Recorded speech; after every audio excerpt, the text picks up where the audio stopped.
This is the ORAP. I am Davina. Here are the stories making headlines today.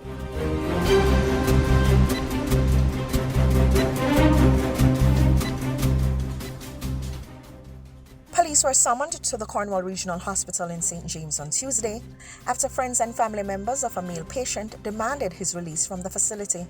Senior Medical Officer of the hospital, Dr. Derek Harvey, stated that the patient required treatment but was discharged against medical advice after his friends demanded that he be sent home. The incident reportedly resulted in a standoff between the medical team and the patient's cronies. The SMO said there were no injuries during the incident, but that the staff was overwhelmed by the group of people who barged into the department. The Ministry of Health and Wellness stated that they are aware of the incident and that the matter is being investigated. Some students at Kingston College on North Street were barred from entering the school compound on Tuesday morning as they were deemed not properly groomed. Students were reportedly told that the length of their hair was not fit for school and were advised by the principal and dean of discipline to return home. A disgruntled parent of a grade 11 student told ORAP that his child was prevented from entering the school due to his hair being too high. Calls to the school's principal went unanswered.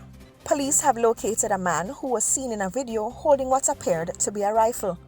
The police had put out a public alert Monday evening asking for the public's help in finding the man who was seen walking along a roadway with the object.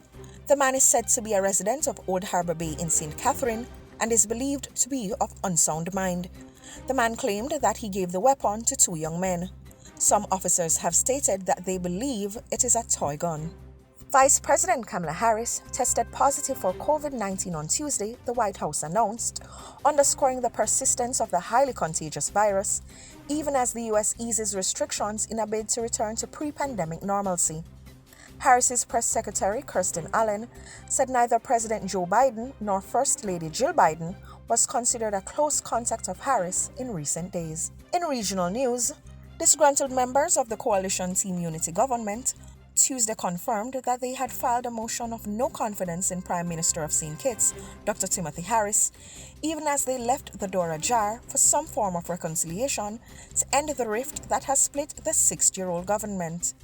Deputy Prime Minister and leader of the People's Action Movement said in a broadcast that the motion had been filed on Monday and that they were leaving the door ajar, but only for a short while.